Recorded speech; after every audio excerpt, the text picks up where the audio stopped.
우리가 무슨 일을 할 때마다 주님께 하듯 할 때 우리의 지경이 넓어지는 것이죠.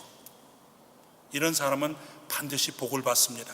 그러니까 우리가 일하기를 즐겨야 돼. 무슨 일이냐? 주의 일입니다. 하나님의 일입니다.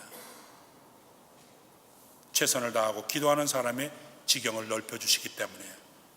마지막 세 번째는 존귀하게 살아야 합니다. 야베스는 그 형제보다 존귀한 자라. 복받은 사람은 어떤 존재가 되어야 하느냐? 성경은 존귀하게 된다 그랬습니다. 돈은 벌었지만요, 부자라는 소리보다는 존귀한 부자, 그 소리가 훨씬 낫습니다. 출세했을 때 출세한 사람보다는 존귀하여 출세한 사람, 출세한 존귀한 사람, 이런 소리가 훨씬 듣기가 좋습니다. 많은 재주를 가졌을 때 재주꾼이라 하는 말보다는 역사의 인물이라는 말을 들을 수 있는 사람, 정말 존귀한 사람이 되어야 한다는 거예요. 야베스는 히브리어로 고통이라는 의미를 가지고 있습니다. 그가 고통을 불러왔다고 한 말은 우리말로 수고로이 나왔다고 말해요. 의술이 발달하지 못한 때 산모에게 큰 고통이 있었을 거예요. 어쩌면 이 일로 조실 부모였는지도 모릅니다. 아니면 장애인으로 태어나는지도 모릅니다. 그런데 그 난산으로 태어난 사람이, 그 야베스가 존귀한 자로 바뀌었습니다. 어머니가 고통 가운데 출산을 했지만 하나님이 그를 존귀한 자로 바꿔주셨다는 거예요. 야곱의 아내인 라헬, 아름다운 여인이었습니다. 아들을 낳다가 그만 난산으로 죽어버렸습니다. 그래서 그 아들의 이름을 베노니라고 이름을 줬습니다. 그 이름의 의미는 슬픈 아들이라는 거예요.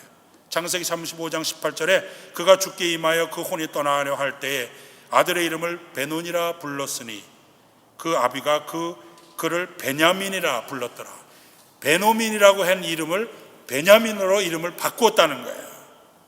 아버지 야곱이 그 아들을 베냐민으로 바꿨어요. 그 베냐민이라는 말은 오른손의 아들이라는 말이에요. 그러니까 왼손에 있던 아들이 오른손으로 옮겨졌다는 거예요. 그리고 그 아버지 야곱의 이름이 이스라엘로 바뀌었습니다. 창세기 32장 27절에서 28절, 그 사람이 그에게 이르되 내 이름이 무엇이냐? 그가 가로되 야곱입니다. 그 사람이 가로되 내 이름을 다시는 야곱이라 부를 것이 아니요 이스라엘이라 부를 것이니 이는 내가 하나님과 사람으로 더불어 겨루어 이겼습니다. 룻기 1장 27절에 20절에 나오미가 그들에게 이르되 나오미라 칭하지 말라, 그러면서 이름을 마라라 칭하라 그랬습니다. 마라라고 하는 말은 쓰다라고 하는 말입니다. 그런데 이 마리아, 이 마라라고 하는 말 그 어원에서 마리아가 나옵니다.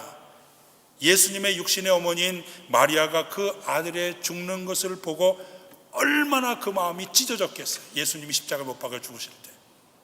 그러나 마리아는 그 모든 여인 중에서 최고의 여인이 됐어요. 예수 그리스도의 육신의 어머니가 됐으니까. 고통스러운 그 쓴 마리아가 된 것입니다. 바꿔주시는 하나님으로부터 우리도 기어이 바뀌어져야 합니다. 옛날 모습 그대로 있으면 안 되는 거예요. 바뀌어져야 돼요. 바꾸지 못하면 불행한 인생이 되고 맙니다. 우리가 잘 아는 엘리 제사장과 그 아들 비느하스, 이들은 전쟁터에서 죽었습니다. 죽은 비느하스의 아내가 아기를 해산하고 그 아기의 이름을 이가봇이라 지었다 그랬죠. 사무엘상 4장 19절에 보면 그의 며느리 비느하스의 아내가 잉태하여 산기가 가까웠더니 하나님의 쾌 빼앗긴 것과 그 시부와 남편의 죽은 소문을 듣고 갑자기 배가 아파서 몸을 구부려 해산하고 그랬습니다.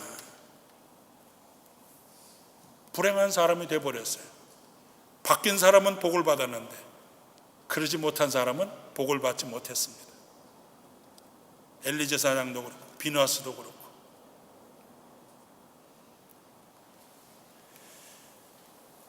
여러분 가운데 나는 복을 받지 못한 사람입니다. 나는 태어날 때부터 복되게 태어나지 못했습니다. 그러나 나는 정말 야베스처럼 되고 싶습니다. 그렇게 생각하는 사람이 있다면 하나님께 나도 바뀌어지길 원합니다. 그렇게 기도할 수 있기를 바라요. 역대상 4장 19절에 원컨대 주께서 내게 복에 복을 더하사 나의 지경을 넓히시고 주의 손으로 나를 도우사 환난을 벗어나 근심이 없게 하옵소서. 이렇게 기도할 때 야베스는 존귀한 자가 될 수 있었습니다. 불행하게 태어났다고 부모를 원망하거나 형제를 원망하지 마십시다. 하나님을 바라보면 되는 거예요. 그리고 야베스의 기도를 배워야 합니다. 그래서 야베스가 그렇게 구했더니 하나님이 그에게 복에 복을 더하는, 그리고 존귀한 자가 되는 축복을 허락해 주셨다는 거예요. 시편 33편 12편에 여호와로 자기 하나님을 삼은 나라 곧 하나님의 기업으로 빼신 바 된 백성은 복이 있도다 그랬습니다. 하나님은 우리가 온전히 주님을 바라볼 때 우리의 구하는 것을 다 허락해 주실 것입니다. 이제 우리들의 필요한 것들을 구하기만 하면 되는 거예요. 저는 여러분의 필요한 모든 것들이 이미 주님께서 허락받은 복이 되시기를 우리 주님의 이름으로 간절히 축원합니다.